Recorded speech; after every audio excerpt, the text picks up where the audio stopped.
yang sungguh dahsyat dan hebat. Nah, Bapak Ibu, saya tidak cerita banyak, tetapi secara fundamental, secara mendasar bahwa di tanah Papua ini adalah penuh dengan hutang darah. Jadi itulah yang menjadi penyebab mengapa semua persoalan di tanah ini tidak pernah bisa selesai. Mengapa tidak selesai? Karena selalu ada tuntutan, ya. Kalau saudara lihat di pegunungan itu ada hari ini tentara mati, mungkin besok itu masyarakat mati. Nanti masyarakat mati, besok lagi tentara atau polisi atau brimob itu mati. Seperti itu. Nah, jadi saudara, kalau kita berbicara peperangan rohani itu sangat luas, sangat luas. Saya cuma ambil 2 poin saja hari ini. Jadi kita akan lihat firman-Nya dulu di dalam kitab Kejadian, ya, kitab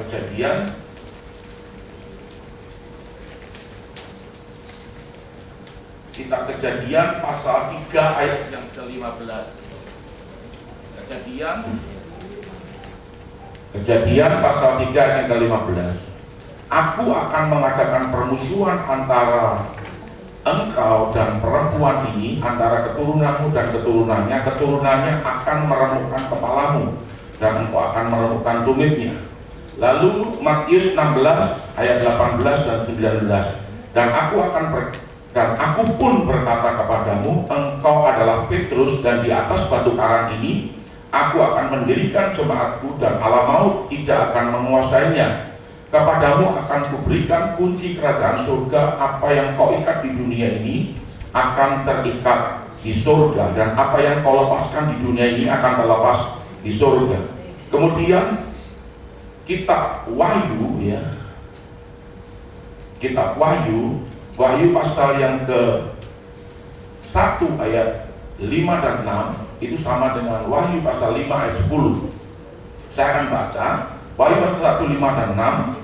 Dan dari Yesus Kristus, saksi yang setia, yang pertama bangkit dari antara orang mati, dan yang berkuasa atas raja-raja di bumi, bagi Dia yang mengasihi kita, yang telah melepaskan kita dari dosa kita oleh darahnya, dan telah membuat kita menjadi suatu kerajaan, menjadi imam-imam bagi Elohim Bapanya. Bagi Dialah kemuliaan dan kuasa sampai selama-lamanya. Di dalam terjemahan lain, menjadi satu kerajaan dan menjadi imam-imam itu adalah kings and priests. Itu adalah raja-raja dan imam-imam di bumi. Jadi 2 hal itu. Yang pertama adalah gereja itu sebagai kapal perangnya Tuhan, ya. Kemudian kalau kita lihat tadi, ya, di dalam Matius 16 ayat 18, itu gereja adalah tentara atau pasukannya Tuhan daripada Yesus Kristus. Saya tulis Yeshua Masiah, itu nama asli. Matius 16 ayat 8, di dalam bahasa Inggris dikatakan, upon this rock I build an army. Di atas batu karang ini aku mendirikan jemaatku. Itu adalah eklesia. X itu keluar, kali itu memanggil, eklesia itu memanggil keluar. Tetapi ada istilah, ini sebenarnya istilah tentara kerajaan Romawi, yaitu tempat bertemunya para pasukan elit dari berbagai keahlian perang.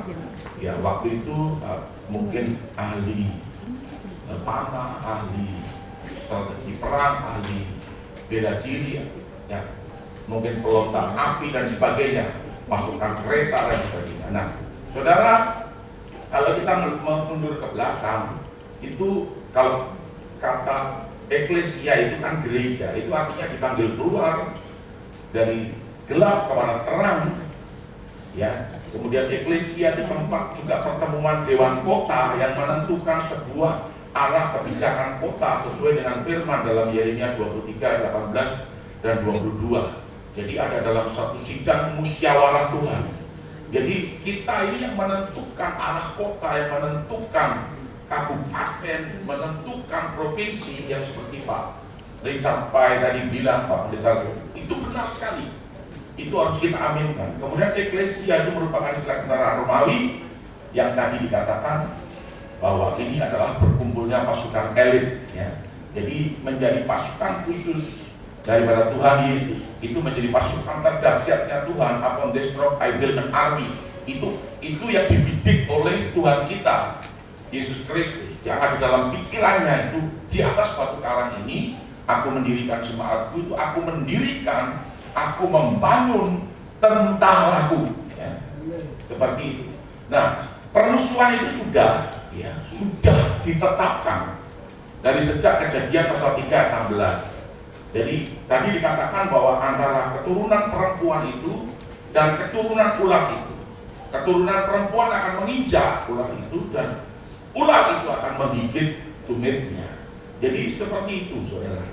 Nah, kemudian secara penebusan itu memang diawali dari Kejadian 3 ayat yang ke-15. Puncaknya itu ada di dalam 1 Korintus 15 ayat 25 sampai 27, di mana musuh yang terakhir daripada maut itu, daripada iblis itu dikalahkan oleh Tuhan kita Yesus Kristus waktu dia mati dan dia bangkit dari antara orang mati. Itu musuh dikalahkan. Dan disinilah sebenarnya pada tahap Kejadian 3:15 itu genderang perang itu sudah ditabuh. Jadi ditabuh itu sangat hebat, sangat. Jadi kalau saudara doa itu sebenarnya genderang perang yang engkau tabuh. Saudara, kalau saudara lihat di film-film manusia harimau, film-film mistik itu saudara lihat, itu mereka dengan genderang, saudara, untuk menerobos satu tempat. Itu setan punya. Bagaimana dengan kita? Ya. Jadi injak iblis dengan kuasa Tuhan. Jadi jangan beri juga kesempatan kepada iblis. Nah, saudara lihat, mengapa kita ambil itu sebagai tentaranya Tuhan? Karena 3 panggilan menderita yang diajarkan Rasul Paulus itu dalam 2 Timotius 2 ayat 3 dan 6 itu dikatakan bahwa kita ini sebagai seorang prajurit yang harus taat kepada komandan kita. Saudara lihat, semua tentara itu kalau komandan perintah tidak ada yang membantah, tidak ada. Siap.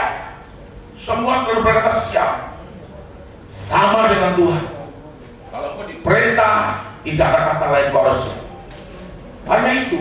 Kemudian yang kedua, dia sebagai olahragawan. Olahragawan ini Paulus bilang tidak sembarang memukul. Kalau petinju tidak sembarang pukul, tidak. Tetapi saudaraku, dia harus tahu persis di mana dia harus memukul.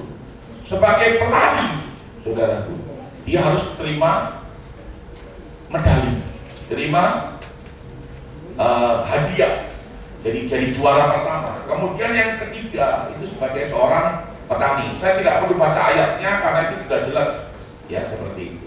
Kemudian kita adalah tentaranya Tuhan, ya. Jadi orang itu di gereja itu paling senang itu naik kapal penumpang. Oke, sip. Jadi gereja itu seperti kapal penumpang. Saudara lihat, ada PT Malau, ada Labobar, ada Dombon Solo, ada Sini, ada kapal, macam-macam kapal. Saudara, mereka santai dalam kapal. Nah, orang di gereja maunya seperti itu. Datang ke gereja maunya cuma terima berkat. Apalagi suruh berdoa, suruh peperangan. Saudara, itu tidak, sepertinya mereka tidak mengerti sama sekali. Nah, Tuhan mau kita ini ada di dalam kapal perangnya. Ya, ini kapal perang. Ya, saudara lihat, gereja diibaratkan itu seperti kapal pesiar atau kapal perang atau kapal induk. Ini kapal induk yang terbesar itu USS Nimitz. Itu bisa muat 750 pesawat tempur, ya. Terbesar, terbaru Amerika punya. Saudara, sana kapal pesiar. Nah, orang tuh maunya di sini, naik kapal pesiar ini. Jemaat itu mau naik kapal pesiar, dia tidak mau di sini. Kalau dia di sini jadi tentaranya Tuhan. Tidak ada di dalam kapal perang ini orang mengungkang-ungkang kaki, tidak ada. Bahasa tidak baik, benar. Nah, ini pasukan komandonya Tuhan. Nah, saudara, saya jangan di waktu 1 jam, ya. Jadi kemenangan Tuhan dan kekalahan maut, Tuhan Yesus itu telah mengalahkan maut melalui kuasa kebangkitannya, dan itu memberi kita kemenangan. Anak-anaknya diberi kuasa. ya, dan kita menang telak. Karena kita menang telak, semua diletakkan di bawah telapak kaki kita. Posisi kita itu menjadi pendakwa iblis. Ya. Nah, kalau saudara posisinya menjadi terdakwa, ini salah.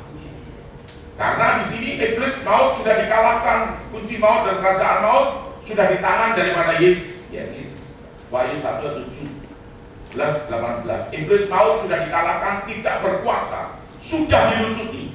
Iblis itu kalah dan betul-betul membleng. Dia sudah ditaruh di bawah telapak kaki. Dan posisi kita, saudaraku, menjadikan iblis ini terdakwa. Nah, siapa yang sekarang di sini masih menjadi terdakwa? Sekarang siapa sini yang menjadi orang yang terintimidasi? Itu berarti salah. Seperti itu. Nah, saudara, ini musuh kita satu itu bukan darah dan daging, tetapi musuh kita adalah pemerintah-pemerintah, penguasa-penguasa, pemburu-pemburu, dan roh-roh jahat di udara. Kalau maut itu menguasai satu keluarganya akan menjadi satu tawanan, saudara.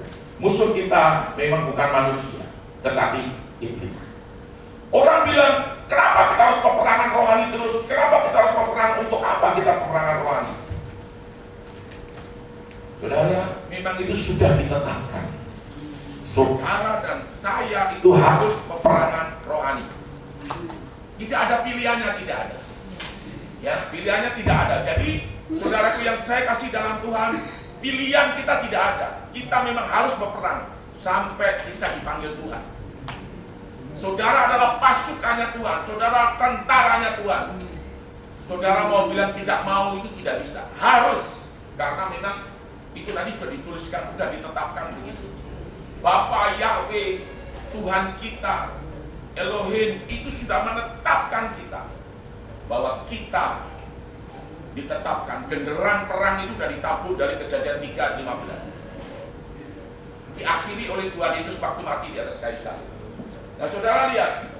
Dan yang kedua, tidak boleh lupa kita mempergunakan senjata peperangan rohani dalam Efesus 6 ayat 12-18. Ketopong keselamatan, baju sirah keadilan, ikat pinggang kebenaran, kemudian kasut kerelaan, ya, baju sirah keadilan, ikat pinggang kebenaran, kemudian kasut kerelaan, kemudian perisai iman, lalu berdoa terus dalam roh, dan kita pakai pedang roh.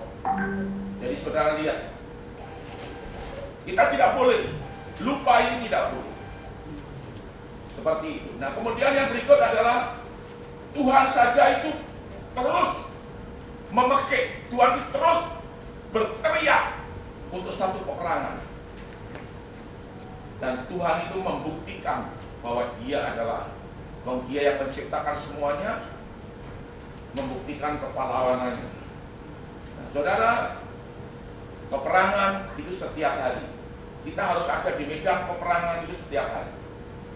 Jadi ini Yoel, semua prajurit harus tampil dan maju sebagai pahlawan. Saudara, kita pernah profetik generasi Yoel dengan api unggun waktu kami ada di Soek. Seperti itu. Jadi maklumkan, perintahkan, bersiaplah untuk satu peperangan, gerakkanlah para pahlawan, suruhlah maju para prajurit. Saudara adalah pahlawan-pahlawan dan prajurit-prajurit daripada Kristus. Tempalah mata bajakmu menjadi pisau pemangkas, pisau-pisau pemangkas menjadi tombak. Orang-orang yang tidak berdaya berkata, aku ini pahlawan. Bawalah turun, ya Tuhan, pahlawan-pahlawanmu untuk satu peperangan. Jadi generasi Yoel, ya, generasi Yosua itu sudah bangkit.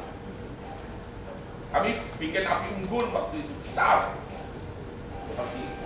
Kami sudah lakukan satu tindakan profetik. Profetik juga itu salah satu sarana kita di dalam untuk satu peperangan, memperkatakan firman, ya, seperti itu. Jadi sangat luas sekali peperangan rohani. Nah, kemudian saudara, gereja adalah yang kedua, ini gereja adalah imamat rajani. Jadi Tuhan Yesus itu dalam 1 Petrus 2:9 itu bahwa kita ini dipanggil sebagai imam-imam rajani, ya. Dipanggil dari gelap kepada terang. Dulunya tidak beroleh belas kasihan, kita beroleh belas kasihan. Ya, jadi kita dipanggil sebagai imam-imam dan sebagai raja-raja. Jadi inilah sebenarnya yang harus ada di dalam gereja. Seringkali raja-raja ini tidak berfungsi.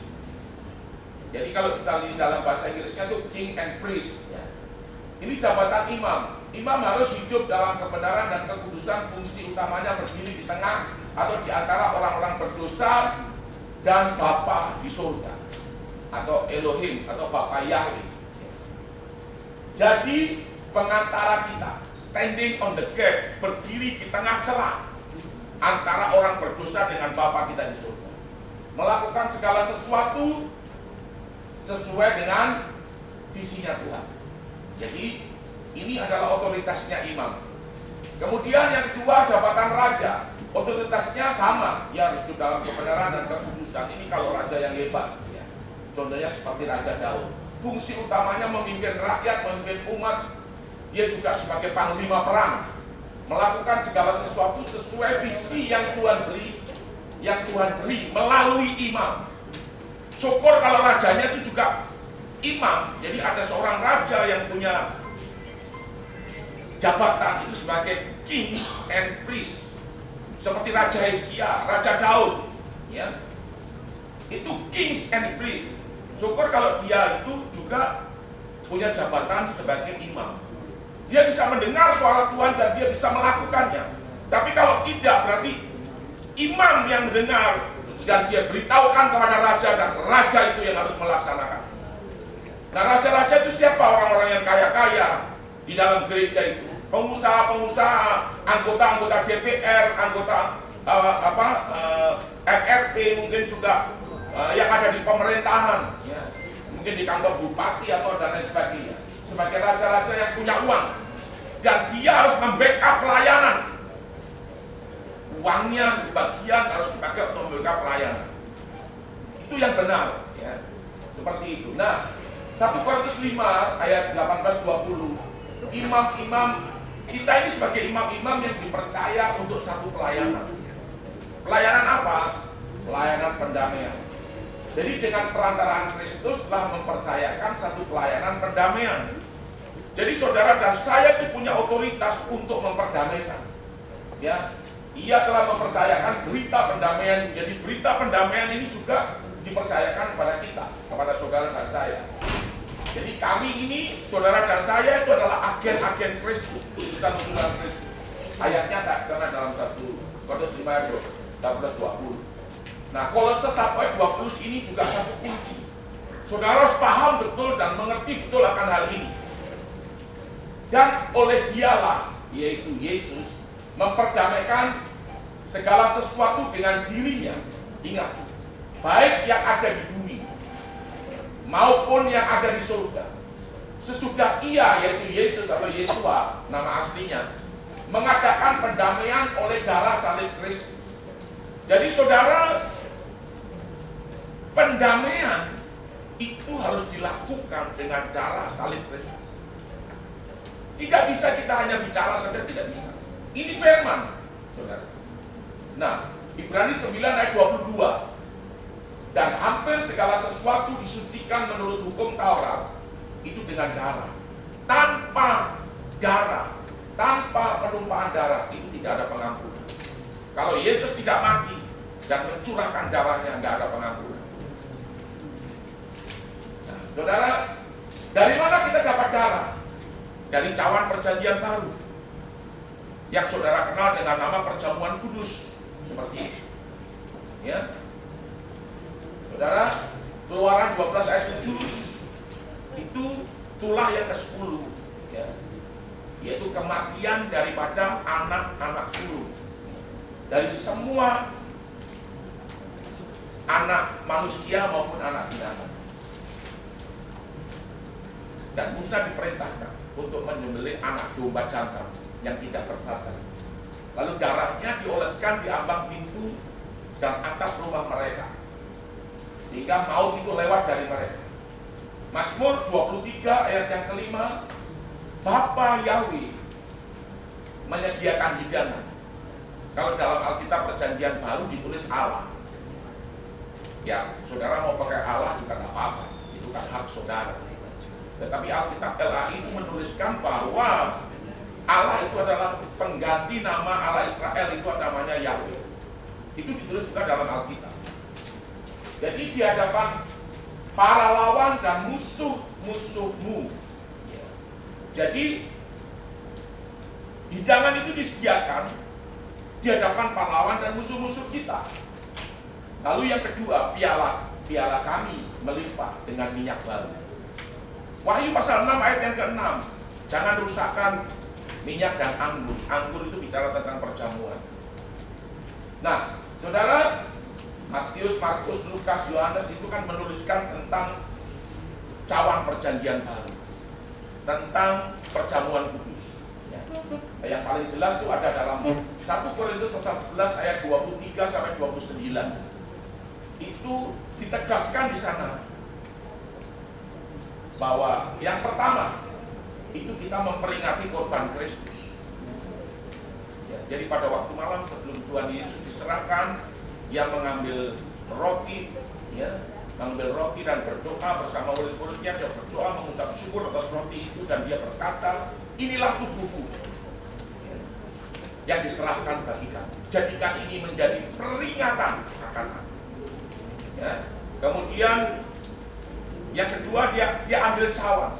Cawan ini cawan perjanjian baru yang disahkan dan dimeteraikan oleh darah. Jadikan ini menjadi peringatan akan aku. Diulang lagi. Jadi kita memperingati, kita mengenang kembali bagaimana Tuhan Yesus itu mati di atas kayu salib. Dan yang kedua, kita mempunyai persekutuan dengan tubuh dan darah Kristus. Dalam 1 Korintus 10 ayat 16, tidak tahukah kamu dengan roti ini kamu bersekutu dengan tubuh Kristus? Dengan cawan ini kamu bersekutu dengan darah Yesus. Jadi yang kedua itu mempunyai persekutuan.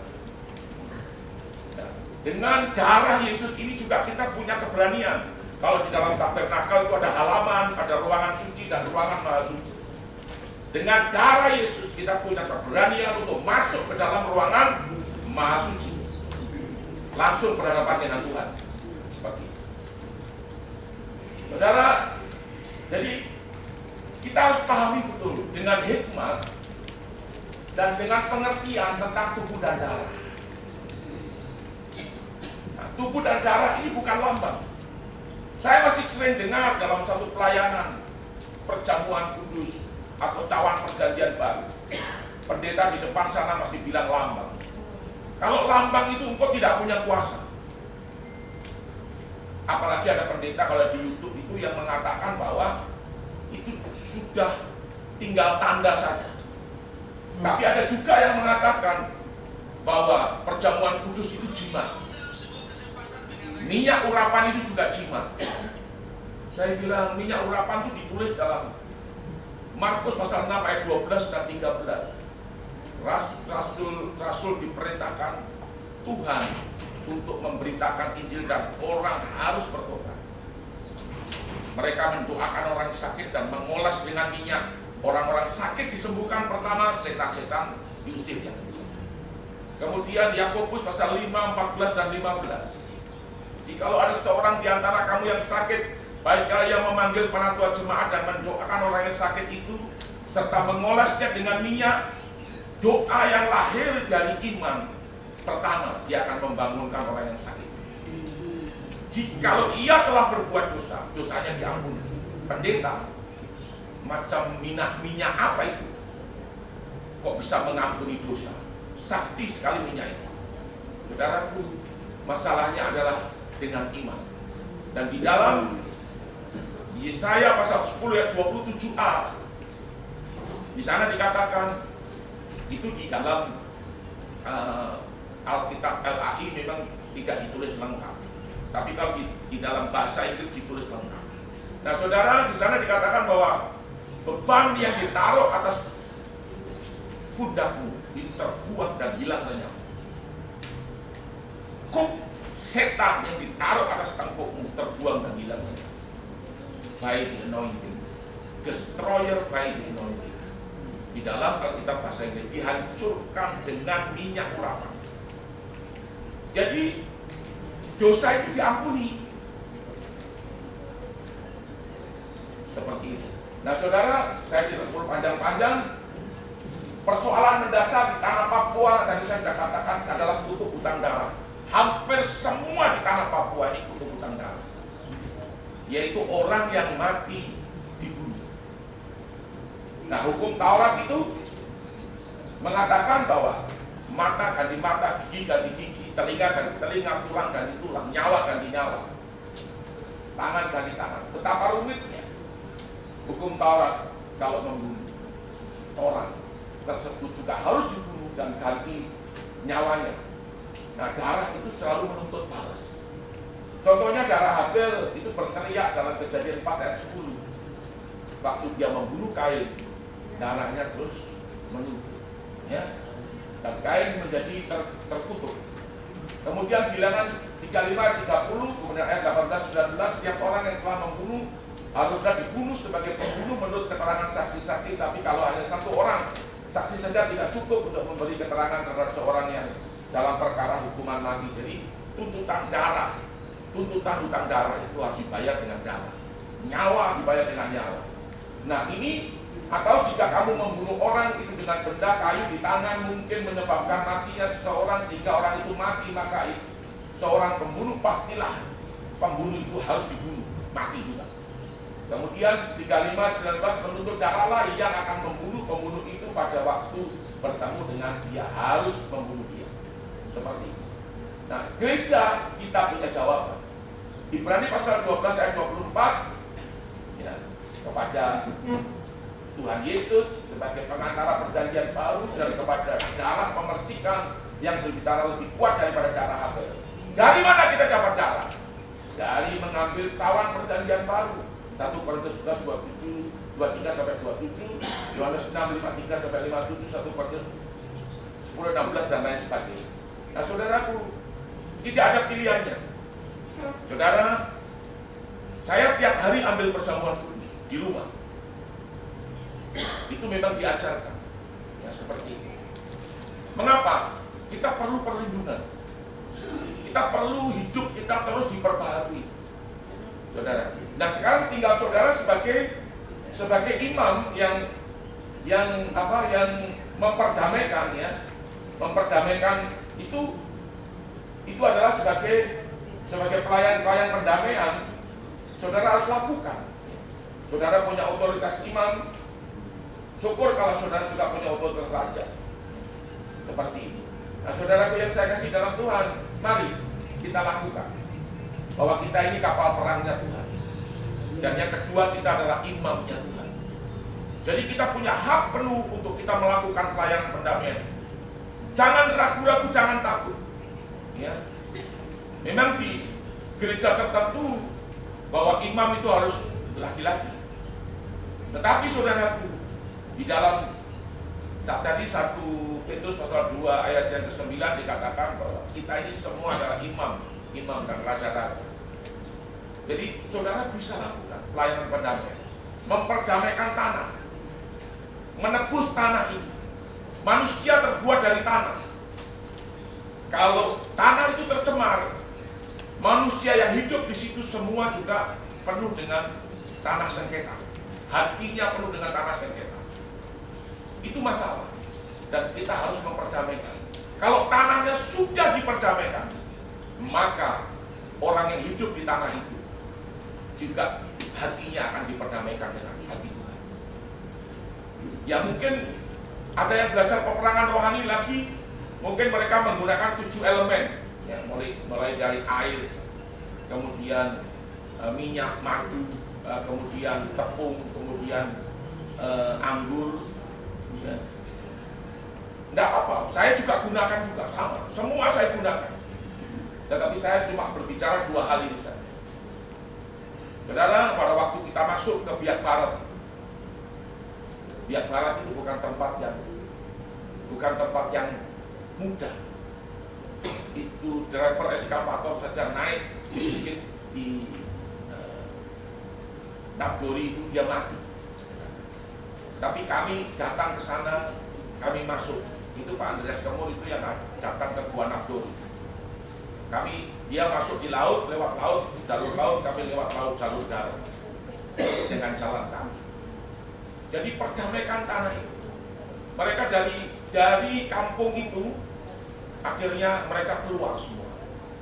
Dan kampung itu yang dulunya tersandera karena laki-laki semua ada di gunung, di kali Husdori di atas. Tetapi akhirnya mereka semua turun.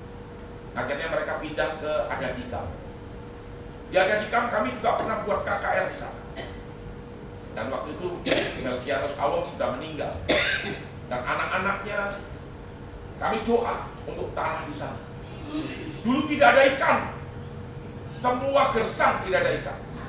Tapi dengan kita memperdamaikan tanah, itu menjadi berkat yang luar biasa.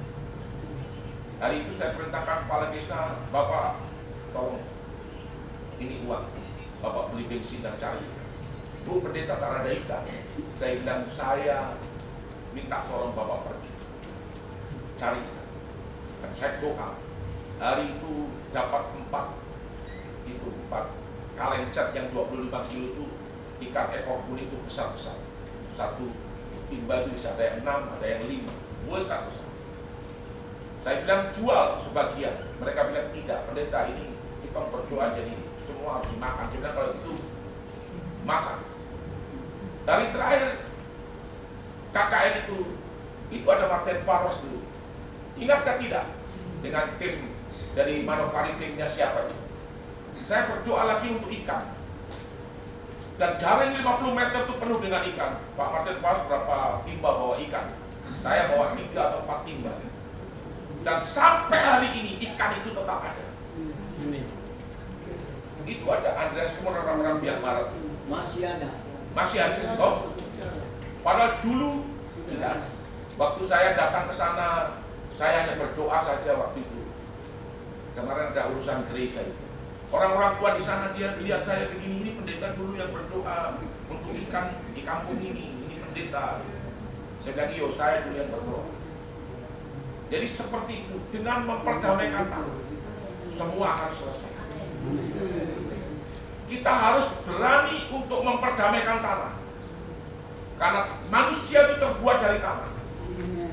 Kalau tanahnya diperdamaikan, hatinya juga akan penuh dengan damai. Tidak ada lagi tanah sengketa, tidak ada. Nah, cuma hal ini orang tidak paham. Hal ini orang tidak mengerti betapa hebat dan dahsyat daripada korban Kristus, perjamuan kudus itu. Jadi lakukan itu. Lakukan. Untuk Waropen juga sama. Itu nanti kalau dilakukan tambang emas akan keluar semua itu. Saya waktu pergi ke Memberamo dengan Pak Pendeta Sony Arwan, kami profetik di kali Memberamo, profetik dengan cawan perjanjian baru. Itu emas semua keluar, semua emas. Sepanjang kali itu emas besar-besar dari 20 gram dari 10 itu keluar semua. Tanya itu Theo Awam, mantan kepala bank Papua. Saya masuk di hutan, saya doa, saya perdamaikan tanah di hutan. Keluar itu minyak masohi, dikirim ke Timur Tengah. Tidak tahu sekarang masih ada atau tidak. Tapi biasanya orang itu buat kesalahan. Karena apa? Nanti begitu banyak berkat, tambah istri. Begitu banyak berkat, minum mabuk. Begitu banyak berkat, saya tidak tahu bikin apa lagi. Ini terjadi tanah Papua. Orang waktu masih miskin, bahasanya memang tidak baik. Dia bisa sungguh-sungguh, tapi begitu dia sudah diberkati, dia selalu lupa dengan istri masa muda. Dia cari istri muda. Bukan hanya orang biasa, pendeta juga ada yang begitu. Betulkah Pak Pendeta? Karena banyak. Saya juga sakit kepala kadang-kadang. Aduh, saya bilang ini bagaimana ini? Jadi saudara, perdamaikan tanah ini, negeri ini dengan hatinya Tuhan melalui cawan perjanjian baru yang disahkan dan dimeteraikan oleh cara ini. Kembali kepada tadi kitab Kolose tadi. Ya. Nah, Kolose. Ini sebagai sorry. Nah ini, saudaraku, lihat Jadi segala sesuatu itu diperdamaikan oleh Yesus, baik yang ada di bumi maupun yang ada di surga. Sesudah Ia mengadakan perdamaian oleh darah salib Kristus. Jadi darah salib Kristus ini punya kuasa. Ini hebat dan dahsyat. Amin. Lakukan. Jangan ragu-ragu engkau lakukan. Karena iman itu tidak ragu-ragu. Engkau percaya dalam Bilangan 14 ayat yang ke-28 itu dikatakan, apa yang engkau katakan di hadapan Tuhan. Jadi kalau engkau mengatakan di hadapan Tuhan, itu akan terjadi. Ya, akan terjadi. Maka aku akan melakukannya. Aku Tuhan akan melakukannya. Baca itu Bilangan 14 ayat 28. Itu dikatakan dengan jelas. Jadi kalau kita sebagai agen yang dipercaya, sebagai imam yang dipercaya oleh Tuhan melakukan pendamaian, itu akan terjadi. Dan ini adalah jawaban untuk tanah Papua. Saudara-saudara, perang itu hanya di permukaan. Saudara tidak menyentuh di dalamnya tidak. Tapi kalau engkau lakukan pendamaian atas tanah, setelah itu saudara lakukan pendamaian atas manusia, itu hebat, itu dahsyat dan luar biasa. Amin. Kita akan salam ucapkan sudah bagus. Ya, kita berdoa. Kami menaikkan syukur kami Tuhan, biarlah ini menjadi satu pemahaman, menjadi satu pengertian yang baru di dalam kami mengambil cawan perjanjian baru, supaya kami Tuhan tidak terombang-ambing, tetapi kami ada dalam kemenangan di dalam Yesus Kristus, kemenangan yang hakiki, kemenangan yang pasti, kemenangan yang telak. Karena iblis sudah ditaruh di bawah telapak kaki kami. Posisi kami bukan sebagai terdakwa, memble, tetapi posisi kami sebagai pendakwa. Dan iblis ada menjadi terdakwa. Terima kasih Tuhan, kami mengucap syukur. Engkau memberkati bahwa kami adalah pasukan-Mu, pasukan terdahsyat yang ditampilkan Tuhan di akhir zaman. Sebab firman-Mu berkata, kami adalah sebagai prajurit Kristus, sebagai olahragawan, dan sebagai petani. Tuhan, terima kasih. Kami mengucap syukur dan Engkau memberkati.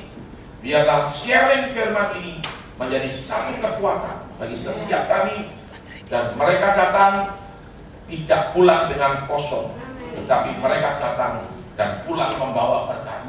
Bahwa sharing firman ini dalam nama Tuhan kami Yesus. Haleluya. Amin. Puji Tuhan. Tuhan Yesus memberkati. Shalom.